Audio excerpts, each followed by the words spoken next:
आजकल एक यूट्यूब पे एक नया ट्रेंड चला है, छिछोरापन ट्रेंड।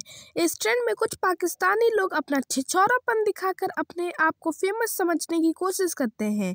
अपने आप को समझते हैं कि वह फेमस होने की गलियों की ओर जा रहे हैं, परंतु ये फेमस तो होते हैं लेकिन नीचे। अब इन्हें कौन बताए कि घोड़ों की रेस में गधे भी भागने लगे हैं। गधा गधा इस कारण रह जाता है क्योंकि वह अपना गधापन दिखा देता है।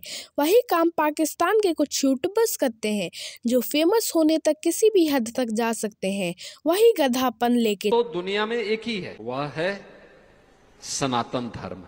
बाकी धर्म नहीं है, मत हैं। अबे टकले, ये मत और फत तू अपने ही को बोल, समझा? खबरदार दूसरों के रिलीजन या मजहब को तूने ऐसा बोला तो तेरा कोई धर्म या दीन ईमान है भी? अबे टकले, तू तो अपने फायदे के लिए अपनी अम्मा को भी बेच के खा जाए। तो अंधभक्तों को मैं बता रहा हूँ, अगर इंडिया में मेजोरिटी में मुसलमान होते ना तो इस टकले के सर पे टोपी होती और हाथ में तस्बीह होती, और ये तुम अंधभक्तों की माता को ज़िबा करके, अबे गाय को ज़िबा करके उसका बीफ बना के खुले में बांट रहा होता और खुद भी खा रहा। ये है पाकिस्तानी यूट्यूबर साइद अजान, जिसकी सारी वीडियो इन्हीं घटिया सोचों से भरी हुई है।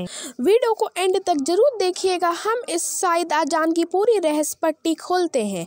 और जिन लोगों ने हमारे चैनल को सब्सक्राइब नहीं किया है, प्लीज सब्सक्राइब करने की कृपा कर। कितने बड़े मुसलमान शैतान से भी बदतर शक्लों के आगे टन टन पै पै करने वाले भी आजान की आवाज से चिढ़ते हैं। मिलिए इस साइद अजान का ज्ञान व्हाट्सएप यूनिवर्सिटी से। हैं कि वो जो राम था ना, राम, उसने उस सीता के साथ 6 साल की उम्र में शादी की थी, और इसी तरह वो जो कृष्णा था उसने रुक्मणी के साथ 8 साल की उम्र में शादी की थी। इसी तरह वो जो शिव था ना, शिव, उसने उस पार्वती के साथ 8 साल की उम्र में शादी की। और धर्म की यानी कि रिलीजन की रिस्पेक्ट करना मेरा फर्ज है।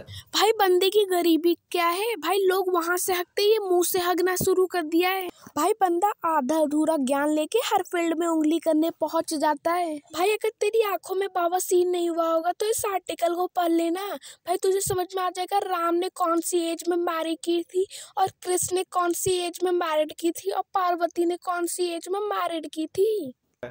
के अपने 4 सर वाले कार्टूनों ने अपनी ही बेटी से शादी कर। तो गाइस मुझे तो लगता है कि भाई कोबरा से ज्यादा तो पॉइजन इसके मन में होगा हिंदुओं के खिलाफ। तो गाइस यहाँ पे जाहिल गवाह ब्रह्मा जी की बात कर रहा है कि उन्होंने सरस्वती जी से मैरिड कर दी थी।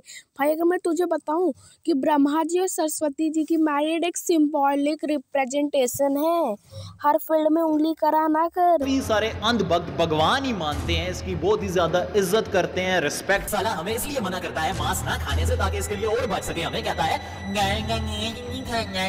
और खुद जब तक गाय के पाँव की नली ना चटका ले साले को नींद नहीं आता। लेकिन काफी सारे अंधभक्त उनकी मूर्ति बना के उसे खिलौने की तरह, डॉल की तरह घर ले आते हैं। पंडित जी ने मुझे मंदिर में गाय का गोश्त नहीं खाने दिया, बल्कि उल्टा उसे। भाई मुझको लगता है भाई उसके दिमाग में भी बवासीर हो गई है, लास्ट स्टेज पे चल रहा है। भाई दिमाग सटक गया है क्या भाई तेरा? अबे जाहिल गवार, चप्पल चोर, मुर्गी चोर, इसके दिमाग में बवासीर की लास्ट स्टेज चल रही है क्या? भाई ये हर बात पे मांस पे टपक आता है। भाई तू जिसे कह रहा है ना हम इंडियन पे, भाई हम लोग शुद्ध शाकाहारी होते हैं, तेरे जैसे नहीं होते कि जो मांस खाते हो। अपने जैसे समझने की कोशिश ना किया कर, शायद तू अपनी शक्ल देख के पहचानना भूल जाता है। भाई कुत्ते की शक्ल एक दूसरे को पहचानना भी बहुत मुश्किल होता। और बेटा तू शुक्र मना कि तू पाकिस्तानी है, अगर तू इंडिया में होता ना भाई तेरे को समझ में आता। एक दिन इंडिया की तेरे दम है, इंडिया में आके यही बात कह दे, तेरे को पता चल जाएगा। ऐसे कुछ हराम काम जो आपके माँ बाप करते हैं, और उन कामों की वजह से आपके माँ बाप का, अल्लाह ना करे लेकिन जहन्नुम का टिक। सबसे पहले हराम काम इसको पैदा करना। भाई अल्लाह भी सोचूंगी भाई कौन सा निठल्ला पैदा हो गया है। और भाई ये जैसे दिमाग के बवासीर के मरीजों को भाई पहले हिंदू धर्म के बारे में कह रहे हैं और फिर भाई अपने ही धर्म के बारे में उल्टा सीधा कह रहा है। जैसा कि आपने देखा कि फोटो लगा के हराम काम के बारे में बता रहा है। भाई मैं बता रहा हूँ ये लास्ट स्टेज भी नहीं है भाई, टपक ही गया है, उसकी आत्मा घूम रही है। भाई हम लोग अंडरस्टैंड कर सकते हैं भाई तू व्यूज और सब्सक्राइबर्स के लिए सब कर रहा है, पैसे कमाने के लिए। भाई फ्रेम अपनी बेइज्जती से नहीं कमाई जाती है, इज्जत से कमाई जाती है। कमा ले थोड़ी, वरना अगर आगे चल के भी तेरा यही रहा ना भाई तू अपने बारे में सोच लियो क्या खाई है। जिस हिसाब से तू ये जंगली भैंसे की तरह फैला हुआ है, तू तो पक्का बीफ खाता है। ऐसा हो ही नहीं सकता कि तू बीफ ना। भाई इस निठल्ले के अनुसार जो लोग मोटे होते हैं सब निफीम खाते हैं, मांस खाते हैं। भाई इस हिसाब से तो लगता है भाई यही खाता है मांस। मुसलमानों से ये सवाल कर रही हैं कि क्या ये राम और कृष्णा तुम्हारे अल्लाह पाक के भेजे हुए नबी या पैगंबर हो सकते? भाई ये जाहिल गवार ने हम ऑडियंस को बेवकूफ समझ के रखा है क्या भाई? जो एक हिंदू लड़की है उसे कृष्णा की स्पेलिंग नहीं आती, भाई श्री की स्पेलिंग नहीं आती, भाई अपनी ही आईडी से अलग अलग से मैसेज करके दिखाता है भाई, बेवकूफ बना के रखा है ऑडियंस को। सिखाना पड़ेगा मेरे आगे।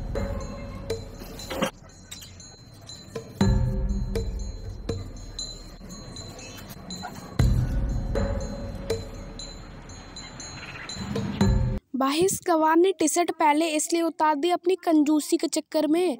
भाई ज़्यादा ये वर्कआउट कर देगा, पसीना हो जाएगा ना तो स्मेल करने लगेगा। 1 महीने का डिटर्जेंट बचाना है ना बंदे को, इसलिए टी शर्ट उतार लिया। बंदे के पीछे खटिया टूटी पड़ी हुई, उसको नहीं बना रहा है। और भाई डंबल कहाँ से चोरी करके लाया है भाई वो भी बता देता। और भाई इतना सनक्रीम ना लगा भाई, सूर्य की तरह चमकने नहीं लगेगा। दुनिया में एक ही है, वह है सनातन धर्म। बाकी धर्म नहीं है, मत हैं। अबे टकले, ये मत और फत तू अपने ही धर्म को बोल, समझा? खबरदार दूसरों के रिलीजन या मजहब को तूने ऐसा बोला तो तेरा कोई धर्म या दीन ईमान है भी? अबे टकले, तू तो अपने फायदे के लिए अपनी अम्मा को भी बेच के खा जाए। तुम अंधभक्तों को मैं बता रहा हूँ, अगर इंडिया में मेजोरिटी में मुसलमान होते ना तो इस टकले के सर पे टोपी होती और हाथ में तस्बीह होती, और ये तुम अंधभक्तों की माता को ज़िबा करके, अबे गाय को ज़िबा करके उसका बीफ बना के खुले में बहुत। अबे भाई सच में इस बंदे का दिमाग से अटक गया है क्या भाई? जिस बंदे के बारे में तू कह रहा है, इस बंदे ने अगर एक बार भी अपना सिस्टम दिखा दिया ना भाई, तू कौन से ठिकाने पे लगेगा, तेरा कोई भरोसा नहीं है। सिर्फ तू पाकिस्तान पे रह के ये सब कह रहा है, तू इंडियन होता ना, इंडिया में आके कह दे तो तेरी ऐसी की तैसी ना हो जाए ना, मेरा नाम भी मिस्टर अननोन मैन नहीं होता। और भाई किसी की माँ पे ना जा, अगर उसने अपनी औकात दिखा दी ना, तेरी औकात बहुत गीली पड़ जाएगी, फीकी। तो मिलते हैं आपको नेक्स्ट वीडियो में, तब तक के लिए जय सिया।